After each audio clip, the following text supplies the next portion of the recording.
Hey there to all of our fans online. I'm Paula Ferris. And I'm Rob Nelson with the top stories on this Thursday, December 6th. Senior U.S. officials tell ABC News that President Bashar Assad's forces have loaded nerve gas components into bombs at or near Syrian airfields. It's assumed the intent was to move those bombs onto aircraft, but there's no way to know if that's happened for certain. Syrian ground forces and rebels have been battling in and around the Syrian capital of Damascus. It's now estimated that more than 40,000 people have been killed in the violence since it started back in March of 2011.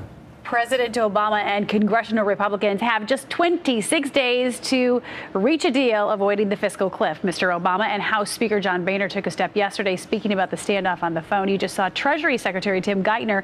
He also weighed in, saying the president is willing to allow the nation to go over that cliff if Republicans do not agree to raise taxes on the wealthy. War words continues. Also, a federal judge in New York says a suit by Roman Catholic groups against the new health care law can go forward. They're suing over the requirement that they must provide insurance coverage for birth control. It's a legal defeat for the federal government, but that requirement still does not take effect for about a year. And there's a new grassroots campaign that's meant to draw attention to the nation's debt crisis. The campaign is called The Can Kicks Back. The campaign is aimed at young people, and it features former Republican Senator Alan Simpson, a rather spry Alan Simpson at that. Listen to this. Stop Instagramming your breakfast and tweeting your first world problems and getting on YouTube so you can see Gangnam Style.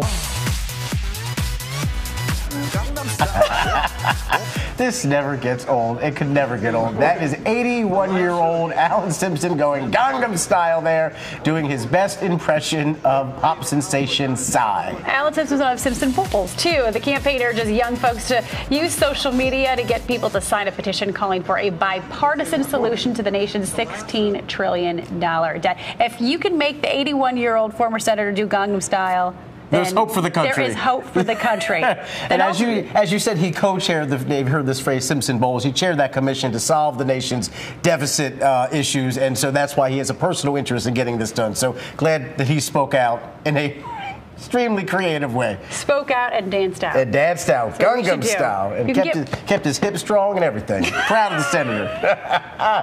You can get more news anytime at abcnews.com. I'm Paula Ferris. And I'm Rob Nelson. Thanks for watching, everybody.